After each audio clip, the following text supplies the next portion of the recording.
بیعت کروں گا آپ کو امیر بناؤں گا، سب سے پہلے میں بیعت کروں گا۔ تو حضرت عمر رضی اللہ تعالیٰ عنہ عرض کرنے لگے کہ حضور آپ اللہ کے نبی کے شہید ہیں،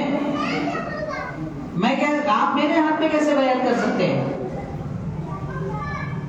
تو حضرت صدیق اکبر رضی اللہ عنہ نے فرمایا کہ عمر، آپ کے ایمان لانے سے اسلام کو قوت ملی، اس لیے میں آپ کو امیر بنانا چاہتا ہوں۔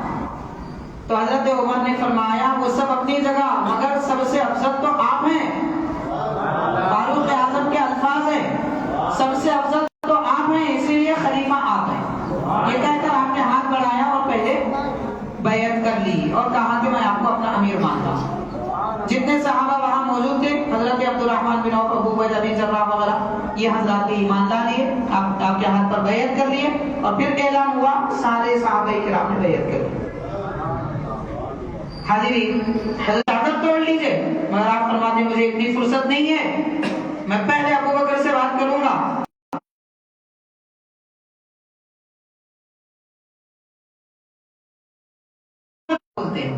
حضرت صدیق اکبر کی جب خلافت ہوئی تو حضرت علی ناراض تھے۔ ارے کیوں ناراض تھے یہ بھی تو پوچھو، یہ بھی تو جانو۔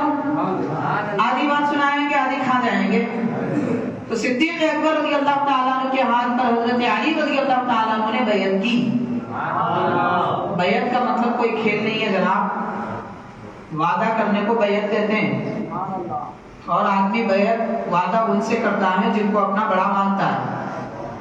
نبی کریم صلی اللہ علیہ وسلم کے دست مبارک پر حضرت صدیق اکبر نے بیعت کی، اور حضرت صدیق اکبر کے دست پاک پر حضرت عمر نے بھی بیعت کی، عثمان نے بھی کی، حضرت علی نے بھی کی، اور باقی سب صحابہ کرام رضوان اللہ عنہم اجمعین نے بھی کی۔ یہ حضرت سیدنا صدیق اکبر رضی اللہ تعالیٰ عنہ کی خلافت کا معاملہ ہے۔ اب حاضرین کرام، حضرت صدیق اکبر رضی اللہ تعالیٰ عنہ جب امیر المؤمنین ہوئے، خلیفۃ المسلمین ہوئے، دوسرے دن صحابہ اکرام نے دیکھا کہ مدینہ پاک کی گلی میں جیسے پہلے کرتے تھے ویسے ہی حضرت صدیق اکبر اپنے کپڑوں کا گٹھا اپنے کاندھے پہ اٹھائے ہوئے بازار کی طرف جا رہے ہیں۔ آپ کپڑوں کا کاروبار کرتے تھے، قماش بیچتے تھے، تو کپڑوں کی تجارت فرماتے تھے۔ اس سے یہ معلوم ہوا کہ مسلمانوں کو تجارت کرنا چاہیے۔ عربی زبان کا محاورہ ہے التجارت الصدارۃ ولو بالحجارہ، تجارت کرنا سرداری ہے، اگرچہ کہ پتھر کی بھی کیوں نہ، یعنی پتھر بھی بیچو اگرچہ کہ پتھر بیچنا پڑے۔ خریداری کرنا اور بیچنے کی تعلیم دی گئی ہم کو، نوکری کرنے کی تعلیم نہیں دی گئی ہے۔ مسلمان نوکر نہیں ہوتا، مسلمان صدر ہوتا ہے، صدر، اور تجارت کرنے والے صدر ہوتے ہیں۔ اس وقت بھی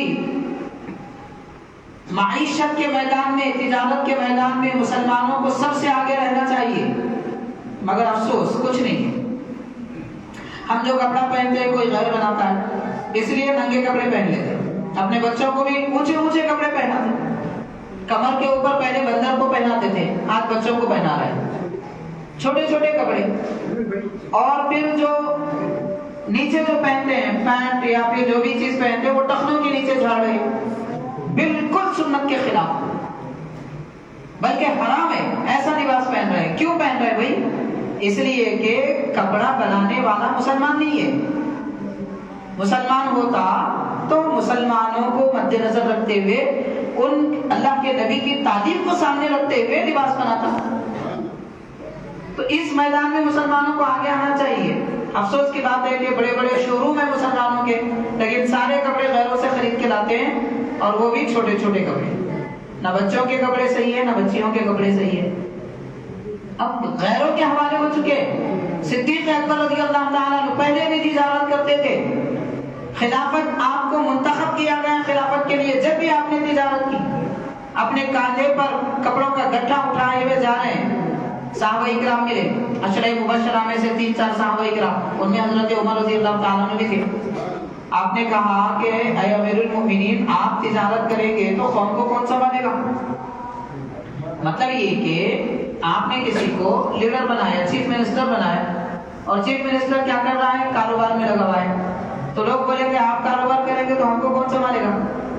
تو یہی بات صحابہ کرام نے حضرت صدیق اکبر سے عرض کی۔ تو صدیق اکبر رضی اللہ عنہ نے فرمایا میں آپ کی خدمت کے لیے کاروبار چھوڑوں گا تو میرا گھر کون سنبھالے گا؟ تو یہ سن کر حضرت عمر رضی اللہ تعالی عنہ 10 صحابہ کرام کی ایک کمیٹی بنائی، اور وہ کمیٹی بیت المال کی کمیٹی تھی، اور وہ کمیٹی صحابہ کرام کی خلیفہ منتخب کرنے کی کمیٹی تھی کہ خلیفہ کون بنائے۔ 10 حضرات چنیں گے، باقی سب کی رائے لیں گے، جس کی رائے زیادہ ہوگی اس پر عمل کیا جائے گا، یہ طریقہ تھا۔ تو حاضرین، حضرت سیدنا صدیق اکبر رضی اللہ تعالیٰ عنہ کے بارے میں حضرت عمر رضی اللہ تعالیٰ عنہ، حضرت عبد الرحمن بن عوف رضی اللہ عنہ، حضرت ابو عبیدہ بن جراح رضی اللہ عنہ، حضرت سعد بن ابی وقاص رضی اللہ تعالیٰ عنہ، ایسے بڑے بڑے اجلہ اکابر بڑے صحابہ کرام جمع ہوئے اور فیصلہ کیا کہ امیر المؤمنین آپ سے گزارش ہے کہ آپ ہماری قوم کی بھلائی کے لیے سب سے سبکدوش ہو جائیے، خالی رہ جائیے، قوم کی بہتری کا کام آپ کریے، ہماری قوم کو سنبھالیے۔ سنبھالنے کا مطلب کیا؟ اگر دشمن آنے کا اندیشہ ہے تو فوج تیار کرے اور اپنی قوم کو دشمن سے لڑنے کے لیے تیار کرے، نماز کا وقت ہوتا ہے تو نماز پڑھائے اور ان کو نماز کی دیگر احکام کی تعلیم دے، تجارت کرنا سکھائے، کوئی غریب لاچار ہیں تو ان کی مدد کیسے کی جائے، یہ کام ہوتا ہے لیڈر کا۔ تو یہ لیڈری کا جو کام ہے وہ آپ کے حوالے کر دیا گیا ہے۔ تو آپ نے فرمایا یہ تو میں کروں گا، مگر مجھے تجارت سے کیوں روکتے ہو؟ تو کہا کہ آپ تجارت کریں گے تو ادھر توجہ نہیں ہوگی، پھر میرا کیا کریں گے؟ صحابہ کرام جمع ہوئے اور کہا، فیصلہ کیا کہ ہم حضرت صدیق اکبر رضی اللہ تعالیٰ عنہ کے لیے وظیفہ مقرر کرتے ہیں، وظیفہ مقرر کرتے ہیں۔ اور وظیفہ مقرر کرنا کوئی عیب اور برائی کی بات نہیں ہے۔ تنخواہ جیسے آج بھی بڑے بڑے لیڈروں کو ملتی ہے، عالیشان گھر ملتا ہے، 1.5 لاکھ روپے ان کی تنخواہ ہوتی ہے، وہ سکون سے زندگی گزارتے ہیں، یہ دور الگ ہے، مگر وہ دور بڑا عجیب تھا۔ ایسا دور کہ اس دور کے حالات ہم سنیں گے بھی تو ہمارے جسم پہ رونگٹے کھڑے ہو جائیں گے۔ حضرت صدیق اکبر رضی اللہ تعالیٰ عنہ کے لیے سب سے پہلے جو وظیفہ مقرر کیا گیا وہ 2 دینار تھے، مہینے کے 2 دینار۔ 2 دینار کا مطلب سونے کے 2 سکے اور درہم چاندی کا سکہ، تو 2 دینار مقرر کر دیے گئے۔ اور اس کے بعد پھر یہ بھی طے کیا گیا کہ روزینہ کیا دیا جائے، یہ تو تنخواہ ہے، روزینہ مطلب روزانہ کھانے پینے کی اشیاء کیا دی جائے۔ تو طے کیا گیا کہ کچھ آٹا دیا جائے اور کچھ اشیاء دیے جائیں اور ساتھ ہی ساتھ گوشت بھی دیا جائے۔ پہلے گوشت طے نہیں کیا گیا تھا، خلیفہ امیر المومنین، بادشاہ، سی ایم یا پی ایم جو بھی ہوتا ہے، بڑا پورے ہندوستان کا بادشاہ، اس کی تنخواہ مقرر ہو رہی ہے، ان کے گھر کا خرچ مقرر ہو رہا ہے، کر کون رہے ہیں؟ عام انسان، دیگر صحابہ کرام۔ یہ خلافت ہوتی ہے۔ دنیا میں اگر خلافت قائم ہوتی کسی پر ظلم نہیں ہوتا، کوئی غریب نہیں رہتا۔ اس لیے دشمنوں نے چال بازی کی کہ آج سے تقریباً 200 سال پہلے خلافت عثمانیہ کا خاتمہ کر دیا، چال بازی کر کے، جو ورلڈ وار ہوا تھا اس وقت میں۔ اس وقت سے دیکھو دنیا بھر میں ظلم ہے، کہیں امن و سلامتی نہیں ہے، ایک دوسرے کو کاٹ کھا رہا ہے، مار رہا ہے۔ تو یہ خلافت ہوتی ہے۔ صدیق اکبر رضی اللہ تعالیٰ عنہ دیکھ رہے ہیں کہ لوگ میرے بارے میں فیصلہ کر رہے ہیں، میرے بارے میں گفتگو کر رہے ہیں، یہ نہیں فرماتے کہ آپ کون ہوتے مقرر کرنے والے، میں امیر ہوں میں مقرر کروں گا، نہیں فرماتے، فرماتے آپ جو مقرر کرے کریے۔ تو سب طے ہو گیا۔ گوشت کے بارے میں بحث ہو رہی تھی صحابہ کے درمیان میں، کتنا دیا جائے، کیا دیا جائے۔ تو آخر میں یہ طے کیا گیا کہ ایک چھوٹی بکری لے کر آدھی بکری آپ کو دی جائے تاکہ آپ کے گھر بار کا کھانے پینے کا سامان ہو جائے۔ اور پھر اس میں بحث ہوئی کہ سر، پایا، پیٹ کا سامان دیا جائے یا نہیں دیا جائے۔ آخر میں یہ طے کریں کہ سر، پایا اور پیٹ کا سامان نہیں دیا جائے گا، صرف گوشت دیا جائے گا۔ صدیق اکبر رضی اللہ عنہ فرماتے ہیں آپ نے جو فیصلہ کیا قبول ہے۔ تو حاضرین، یہ امیر المؤمنین خلیفۃ المسلمین ہیں، ان کی اتنی بڑی شان افضل ہے، افضل سب سے بہتر، اور ان کے سب سے بہتر ہونے کی ایک علامت اور نشانی یہ ہے قوم جو فیصلہ کرتی ہے اسے قبول کرتے ہیں۔ تو بہتر ہونے کی یہ علامت ہے، یہ نہیں کہ میں جو فیصلہ کرا وہ سب قبول کرے، اس کو نہیں کہتے۔ اپنے مفادات کو بالائے طاق رکھ کر ملت کی بہتری اور ان کی بہبود کے لیے جو کام کرتے ہیں وہ خلیفہ ہوتے ہیں۔ حضرت صدیق اکبر رضی اللہ تعالیٰ عنہ کی خلافت اس طرح ہوئی. اب آج کل لوگ کیا سمجھ رہے ہیں؟ خلیفہ بولے تو آج کل کے بادشاہ سمجھ رہے ہیں. یہی سمجھ رہے ہیں کہ آج کل کے بادشاہوں کو جیسے فیسلٹیز ملتی ہیں، کار مل جاتی ہے، لال بتی کی کار ملتی ہے، وہ فراہم ہوتا، ایسا ہوتا. اس لیے کیا کہہ رہے ہیں؟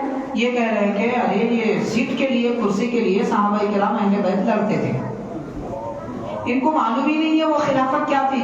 ان کو یہ معلوم ہے کہ آج جو دیکھ رہے ہیں نا یہ افراتفری، بے رحم روی، وہ سمجھ رہے ہیں یہی بادشاہ پہلے بھی تھی. شاید دین سے اتنے ناواقف اور ایسے جاہل، ان کو پتہ نہیں ہے کہ خلافت ہوتی کیا ہے، اور اس دور کی سلطنت کو وہ خلافت سمجھ بیٹھے ہیں. اس لیے کہہ رہے ہیں کہ اس دور میں صحابہ لڑتے تھے، اہل بیت لڑتے تھے. نعوذ باللہ نعوذ باللہ. اللہ کے محبوب صحابہ اور اللہ کے حبیب کے محبوب اہل بیت لڑتے ضرور تھے، مگر شیطان سے، اپنے نفس سے، اپنی خواہش سے لڑتے تھے، آپس میں ایک دوسرے سے نہیں لڑتے تھے. تو بہرحال حاضرین کرام، اس طرح کی بے راہ روی کی باتیں لوگوں میں عام ہوتی جا رہی ہیں. اس قسم کے لوگوں سے بچیں.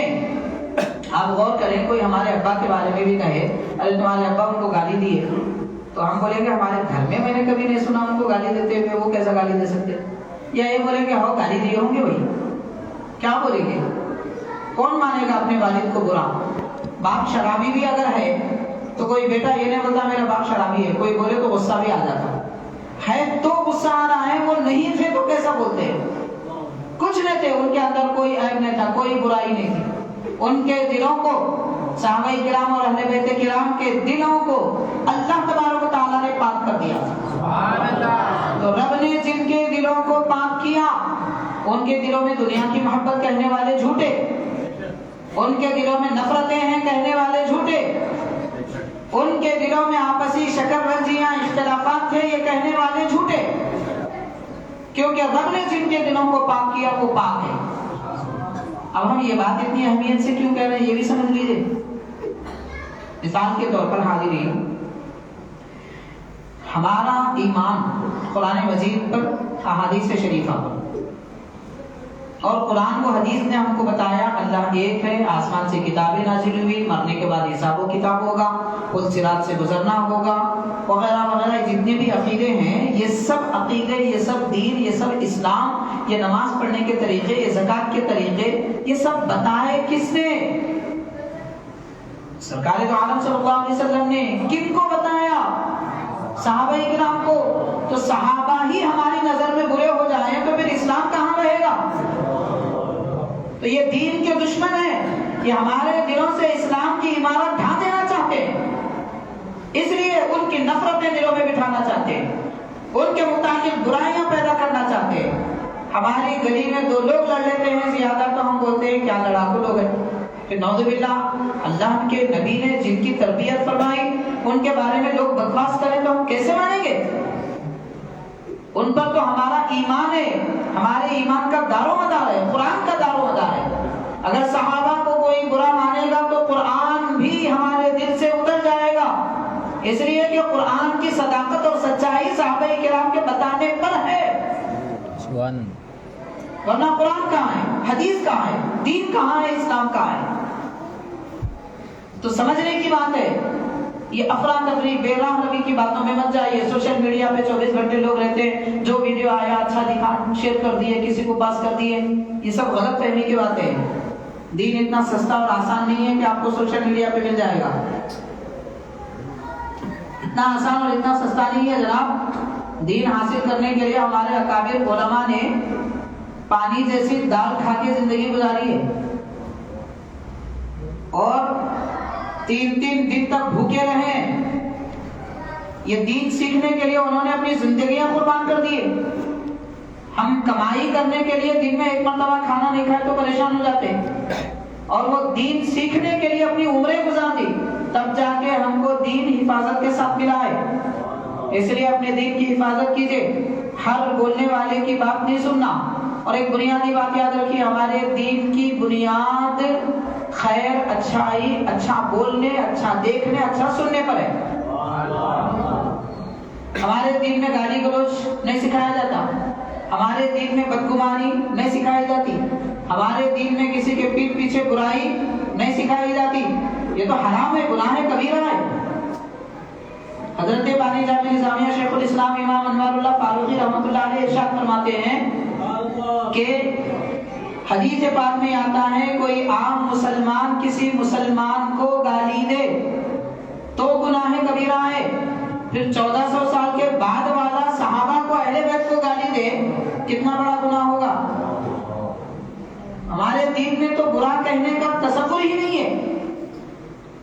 ہاں شیطان برا ہے، شیطان کے پیروکار برے ہیں، یہاں تک کہ کسی برے پر لعنت بھی کرنے کی اجازت نہیں ہے۔ بڑے بڑے اولیاء اللہ سے پوچھا گیا فرعون پہ شیطان پہ لعنت کرنا چاہیے کہ نہیں چاہیے، تو فرماتے ہیں تجھے شیطان سے اتنی محبت کیوں ہے؟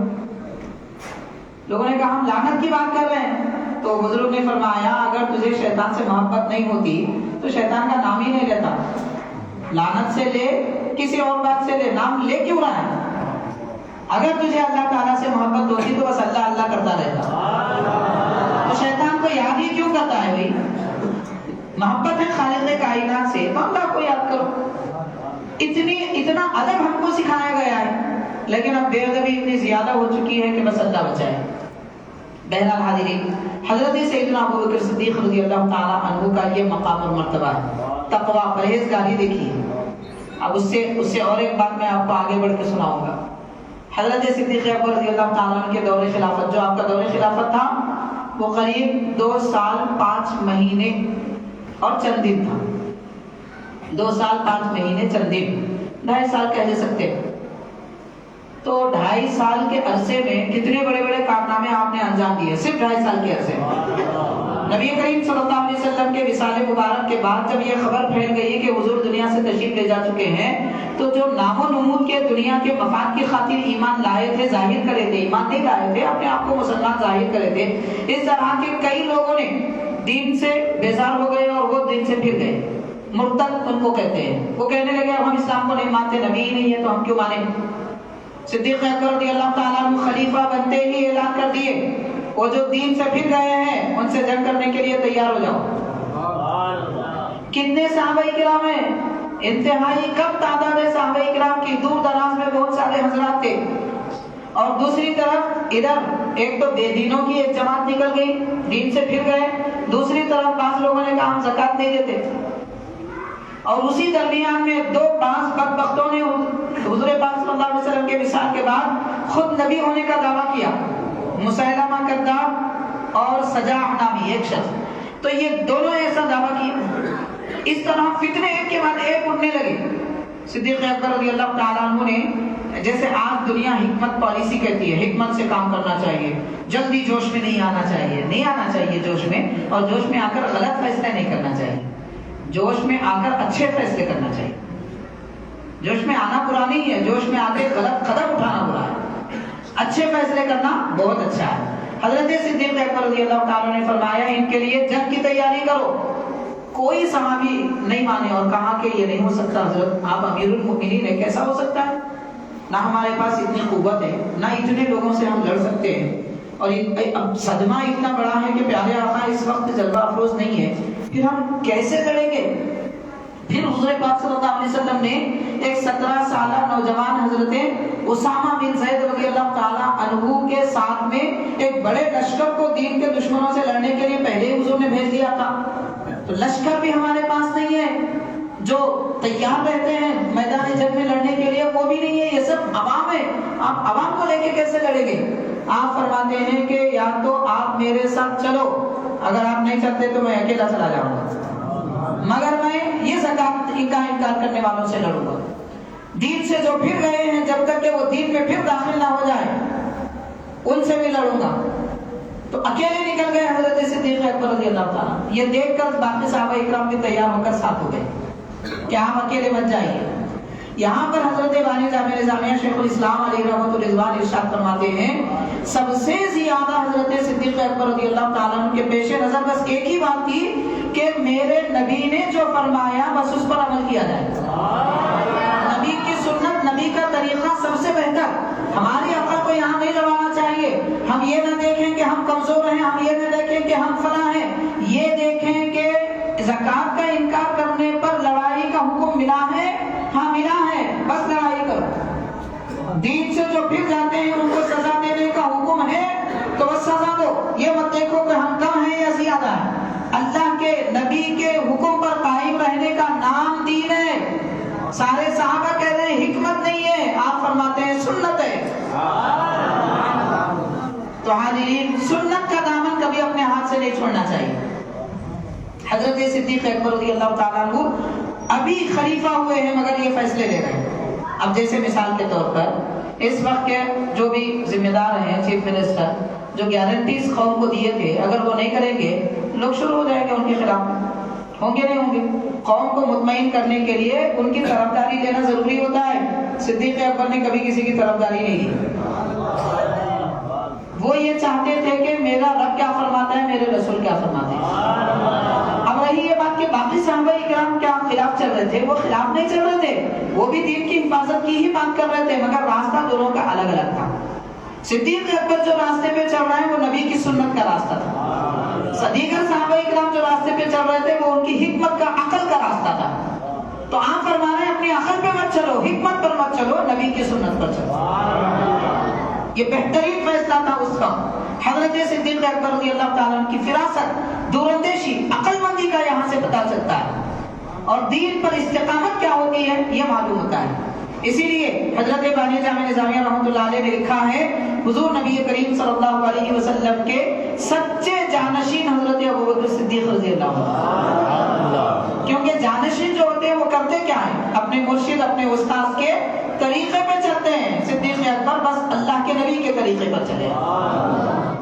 حاضرین کرام, بہرحال میں اصل بات کی طرف آ رہا ہوں. جب یہ خلافت کے بعد معاملہ طے ہوا کہ آپ کے لیے روزینہ مقرر کیا جائے, چند مہینوں کے بعد میں حضرت صدیق اکبر رضی اللہ تعالیٰ عنہ کے دسترخوان پر میٹھا لایا گیا.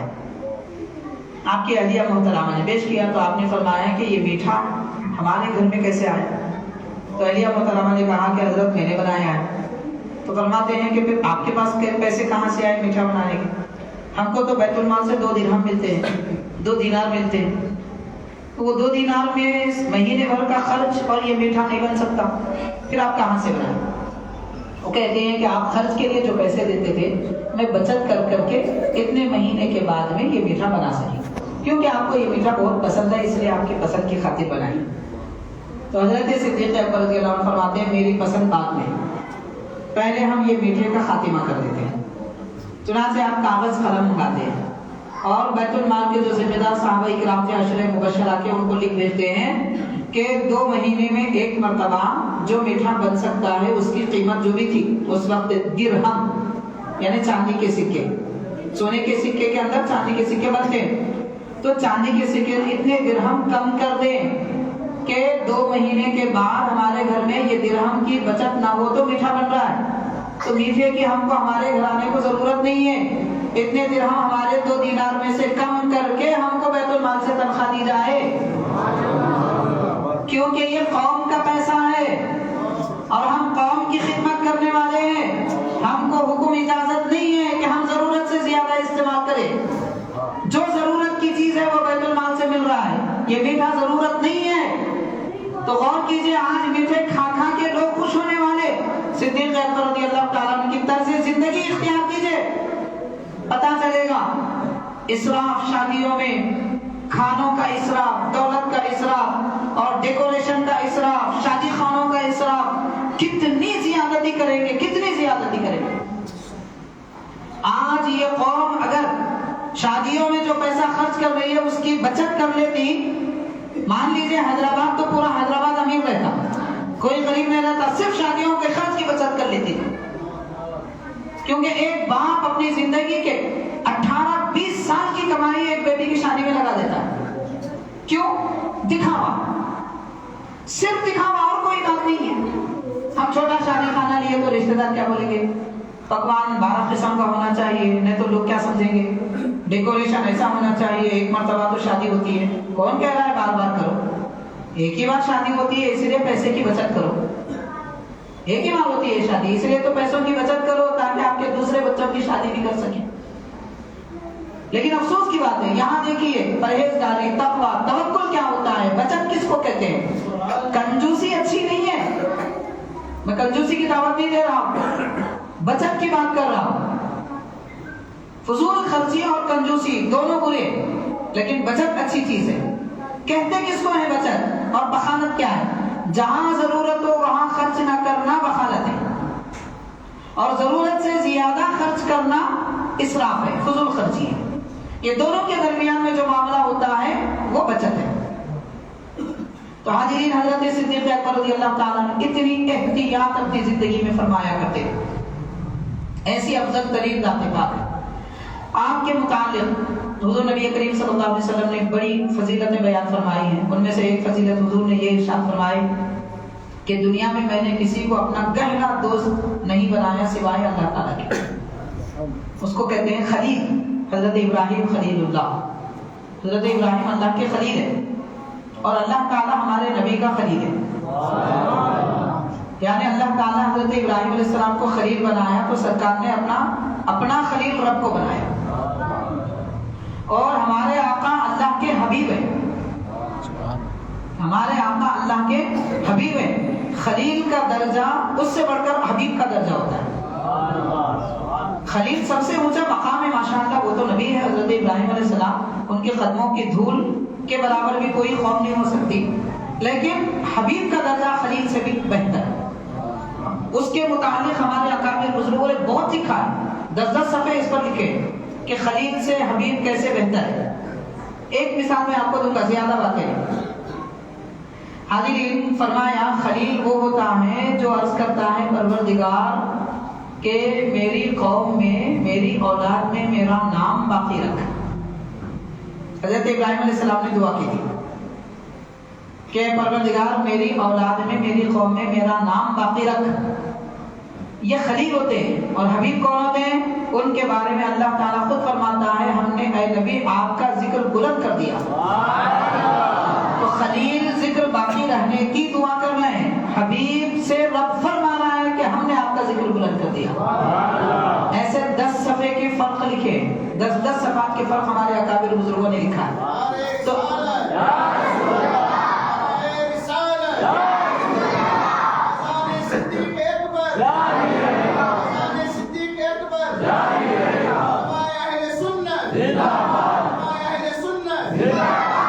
تو حاضرین میں عرض کر رہا تھا، حضور نبی کریم صلی اللہ علیہ وسلم کے یہ مقدس صحابی، ان کے متعلق سرکار نے فرمایا کہ میں نے کسی کو خلیل نہیں بنایا سوائے اللہ تعالیٰ کے۔ مخلوق میں اگر میرا خلیل کسی کو بناتا تو ابو بکر کو بناتا۔ تو یہ مقام ہے حضرت صدیق اکبر رضی اللہ تعالیٰ۔ اور ایک جگہ حضور نے فرمایا اللہ تبارک و تعالیٰ نے میرے دل میں جو کچھ انڈیل دیا، ما سب اللہ فی صدری، خالق کائنات نے میرے دل میں جو بھی انڈیل دیا، رب نے کیا ڈالا حضور کے دل میں؟ اپنی رحمت ڈالی، اپنی محبت ڈالی، اپنی قربت عطا فرمائی۔ بے شمار نعمتیں ہم سمجھ بھی نہیں سکتے، بول بھی نہیں سکتے، وہ کہنے کے لیے الفاظ بھی نہیں ہے کہ اللہ نے نبی کے دل میں کیا کیا ڈالا، انڈیل دیا۔ ما سب اللہ فی صدری الا وسببتہ فی صدری ابی بکر، حضور فرماتے ہیں میں نے وہ سب کچھ ابو بکر صدیق کے دل میں انڈیل دیا۔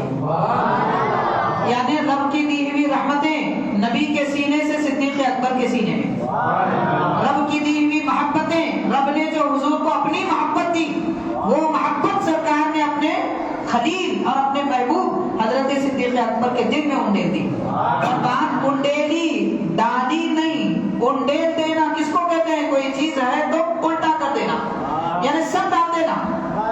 تو جو جو نبی کے سینے میں ہے وہ سب صدیق اکبر کے سینے میں حضور نے خود منتقل کروایا۔ اب یہاں خیال نہیں ہونا کہ ایک چیز جب انڈیل ایک برتن میں سے دوسرے برتن میں جب ڈال دی جاتی ہے تو پہلا برتن خالی ہو جاتا ہے۔ تو کیا سرکار دو عالم صلی اللہ علیہ وسلم کے قلب مبارک میں رب کی محبتیں، رحمتیں، نعمتیں، قربتیں، عظمتیں، وہ مقامات عالیہ نہیں تھے؟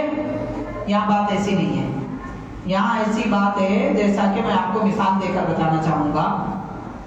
آپ کو آپ نے طلب کیا کہ کوئی مولانا کی کوئی تقریر چاہیے، وہ صاحب بہت اچھی بولتے ہیں، تو کیا کریں گے آپ؟ اپنے فون میں سے دوسرے فون میں آپ منتقل کر دیتے ہیں۔ واٹس ایپ ہے ماشاء اللہ، واٹس ایپ، فیس بک وغیرہ کسی بھی ذریعے آپ بولتے ہیں ان کے اس میں منتقل کر دیں گے۔ وہ ویڈیو جو ان کے فون میں آ چکی ہے آپ کے فون میں اور آپ کی گیلری میں بھی ہے. تو یہاں سے وہاں گئی مگر یہاں بھی ہے وہاں بھی ہے. اور کنڈیل بھی دی گئی. ایسا نہیں کہ آپ نے 1 منٹ کاٹ کے دیا 2 منٹ کاٹ کے دیا. جتنا ویڈیو تھا سب دے دیے. تو سارا ڈیٹا آپ نے دے دیا مگر آپ کے پاس بھی ہے. تو یہ نہیں سمجھنا ہونڈیل دیے کا مطلب کچھ نہیں ہے. یہ شبہ پیدا ہوتے نہیں ہوئے تو ایسے اللہ نے آپ کو مختار کائنات بنایا.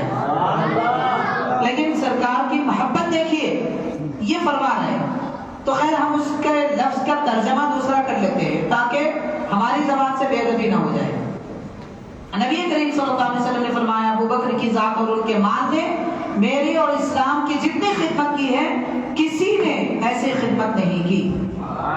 تو دین اسلام کی سربلندی مال و دولت اور اپنی ذات سے زیادہ اگر کسی نے کی ہے ساری امت میں تو وہ سر فہرست اور پہلی شخصیت وہ حضرت صدیق اکبر رضی اللہ تعالیٰ.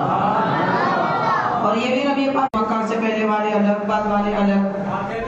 تم الگ تمہاری ذہنیت الگ اور تمہارا علم کیا ہے اس کو تو جہل کہنا چاہیے. جہالت یہ الگ تھلگ ہونے کی باتیں کب سے کر رہے ہیں.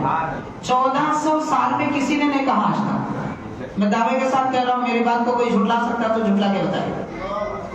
1400 سال کے عرصے میں آج تک کسی نے نہیں کہا کہ فتح مکہ سے پہلے والے صحابی ہیں بعد والے صحابی نہیں ہیں. ہے تو لا کے بتاؤ.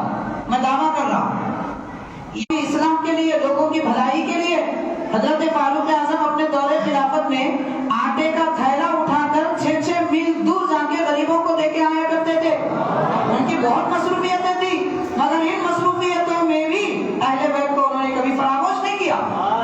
نبی کے چچا کی ایسی تعظیم کرتے ہیں. یہ تعلیم ہم کو اہل سنت کے اکابر بزرگ سکھاتے ہیں. گالی دینا ہمارا مذہب نہیں ہے. کسی صحابی کو صحابی نہیں کہنا یہ اہل سنت کا طریقہ نہیں ہے. تو رافضیوں کا طریقہ ہے, بے دینوں کا طریقہ ہے, گستاخوں کا طریقہ ہے, بے ادبوں کا راستہ ہے. ایسے راستوں سے بچیے. رہتے ہیں مگر ان کی طرف توجہ اگر دیں گے تو گمراہ ہو جائیں گے. ایمان اگرچہ کہ ہم کو ہمارے والدین سے ملا ہے. والد مسلمان تو ہم مسلمان, ماں مسلمان تو ہم مسلمان.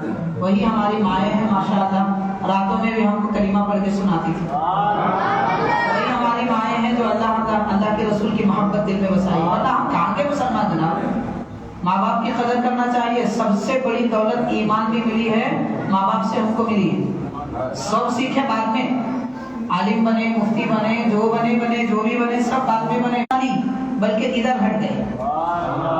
اپنے اور سرکار کے درمیان میں جگہ بنائی اور حضرت علی رضی اللہ تعالیٰ عنہ وہاں بیٹھے. تو اہل بیت کرام سے حضرت علی سے صدیق اکبر کی محبت کیا ہے. صدیق اکبر اہل بیت کی محبت بھی سکھاتے ہیں اور صحابہ کی محبت بھی سکھاتے ہیں. اور یہ دونوں سنگموں سے ہی اہل سنت کا عقیدہ بنتا ہے. جو اہل بیت کی تعظیم نہ کرے وہ خارجی, جو صحابہ کی تعظیم نہ کرے وہ رافضی, اور جو ان دونوں کی تعظیم کرے سب کو سچا مانے سب سے مانے کو نقصان نہیں پہنچا سکتے. اگر پہنچاتے تو پھر ان کے درمیان میں لڑائی جھگڑے ہوتے. یہ تدبیر ہے ہمارے آقا صلی اللہ علیہ وسلم کی. اس لیے حضرت علی رضی اللہ تعالیٰ کو وہاں آپ نے آرام فرمانے کے لیے کہا. سیدھا حضرت صدیق اکبر رضی اللہ تعالیٰ کے گھر پہنچے. دستک دیتے ہی حضرت صدیق اکبر سارا سفر کا سامان لے کر آ گئے.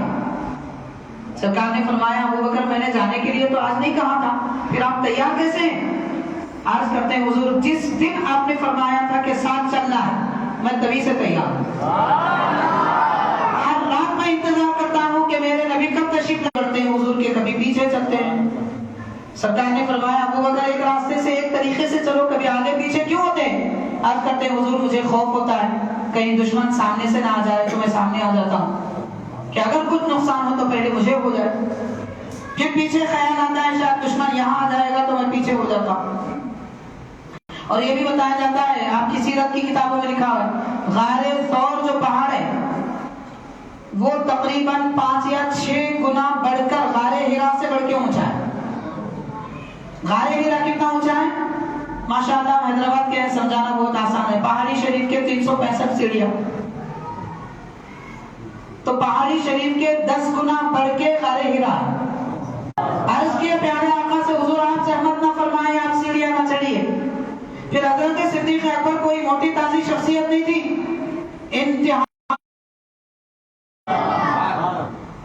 کرام، اور ایک واقعہ بڑے مشہور کتاب میں معارج النبوہ سیرت پاک کی ہندوستان کی لکھی گئی جائے گا اتنی اونچائی پر نہر کاندھی. آپ غور کریں، یہ سب روحانی اور معنویت کی باتیں ہیں. تو قدرت نے ایسا انتظام فرمایا اطمینان کے لیے، تسلی کے لیے حضرت صدیق اکبر کے. پھر سرکار نے فرمایا وہ نہر دراصل جنت کی نہر تھی، اور وہ کشتی بھی اسی نہر میں چلنے والی، اور اس پر جو سوار کشتی چلانے والے تھے وہ فرشتے تھے جو آپ کو بلا رہے تھے، اطمینان دے رہے تھے کہ کہیں راستہ نہ ملے تو یہ راستہ کھلا ہے.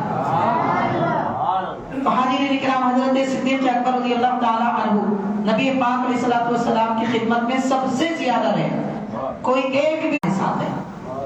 تو بہرحال حاضرین کرام، ایسی بہت ساری آپ کی سیرت پاک کی عظمتوں کی باتیں، آخری باتیں کی یاد آ رہی ہے تو عرض کر رہا ہوں. تفصیلات تو بہت ساری ہے، یاد کرے تو بہت کچھ یاد آتا، مگر ایک بات یہ کہ حضرت سیدنا امام جعفر صادق رضی اللہ تعالیٰ عنہ نے ارشاد فرمایا کہ اللہ تعالیٰ کے قریب ہونے کے جو راستے ہیں، بہت سارے راستے ہیں.